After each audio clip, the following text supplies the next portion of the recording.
So now we need to come down and create a watermark height and also a watermark width value.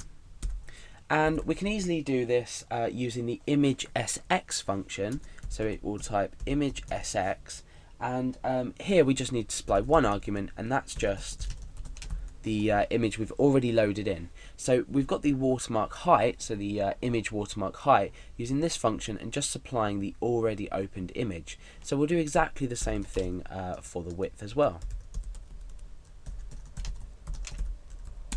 Okay, so now we've successfully loaded in the watermark and the watermark height and width from this watermark that we've already created. We've basically here created a new image file in GD, but from this. So we've almost duplicated the file, if you like. Okay, so the next thing to do is set up our canvas. Now we need to set up our canvas by basically using our image create true color function, and that's going to go inside a variable called image.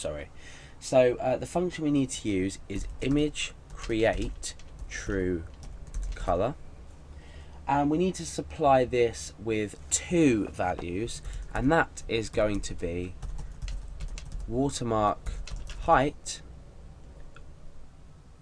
In fact, it's the width first, so we always take in a width first, and watermark height. Now we're going to redefine the same variable, and we're going to say image create from JPEG. So this is the important part. We're creating the image from our source. So remember up here we called our value source, or the value that we're reading in source. So we can just pop in source there. So you can see now why I created this variable. It's a lot easier than keep referencing this long, if you like, get method way of reading in a value. So now what we need to do is get the image size. So by image size I mean the image as in the phone image that I showed you earlier. This is the size of the source image that we're loading in using this line here. So what we want to do is we want to create a new variable. So we'll name it properly. We'll call it image underscore size, and we're going to be using a function called getImageSize. Now getImageSize isn't actually a GD function itself. This can be used without GD. So if you find that you might need this function elsewhere, and you might need to use this function and you don't have GD installed, you're more than welcome to use this as it's not part of the GD library. So obviously we're getting the image file from the image size, from the source, like I said earlier. So we just supply it with the argument source, which is the source data we're reading in. Now you'll notice, just to make note, that we're using the image sx function here and here to grab the watermark height and width. However, why are we using this getImage function here? The reason, getImageSize function here, the reason we're using this down here as opposed to the image sx is we haven't loaded in the source. Well, we have, but what we want to do is we want to read the getImageSize from the source, which is the file that we're supplying with. So we're using this without loading the image in first. And as we've done here, create image from here, we've used this function here, but here we're just using the getImageSize, and this is going to read it in as an array. So now what we can do is we can set two variables, that's x and y. Now these two variables are going to be the positioning for our watermark.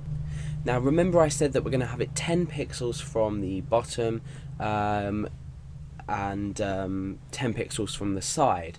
So we need to take this into account when we're minusing values, because let's say my text editor at the moment was an image. The top here would be at 0, and then we'd go all the way down here positively and all the way down here positively. So what we want to do is we want to start here and minus 10 and minus 10, so we're going to end up around here. Then we can display our watermark here. So let's change this x variable, and like I said, image size is read in as an array, and the first element of the array, so element 0, let's just type it out so we can see what we're doing, is equal to the width of the image. So the first one, which is 0, is equal to the image width. So now what we can do is say the image width overall minus the watermark width Remember, we got the watermark height and width over here earlier. I've just noticed that the I've supplied the wrong function in here.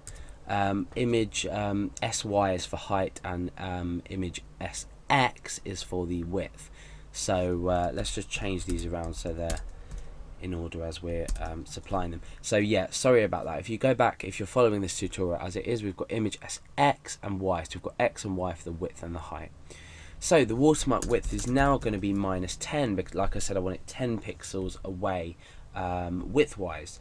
Now height-wise, I want it 10 pixels away as well, but this time for the image size, which is now an array, we want that to 1, because that's going to represent the height. So 1 is representing the height. So let's do exactly the same. We're using exactly the same structure. We want to say watermark height -10. Okay, so let's just recap on what we've done. We've loaded the image in as a file name. We've created the logo, which is the watermark, evidently. We've created that in from a PNG file, because we're using a PNG file. We've grabbed the width and the height of the watermark, so we can do things with it down here. We've created an image and loaded in our image that we've created from our JPEG. So we've image create from JPEG source, which is the file name that we've loaded in. We've grabbed the image size, and we've created the X and Y position for the watermark, which is 10 pixels away from the edge of the image. Okay, so the next thing to do is to use the image copy merge function. Now this has got lots of parameters that we're going to throw at it, some of which we need to discuss, some of which we probably don't, but I'm going to try and go through all of them. So the image copy merge function looks like this. Now what is this function going to do? This function is responsible for taking one image and basically merging it with another image, and we're going to say we're going to, well, give the parameters to this function of how we want to merge, and by merging we're doing exactly the same thing as applying a watermark onto our image.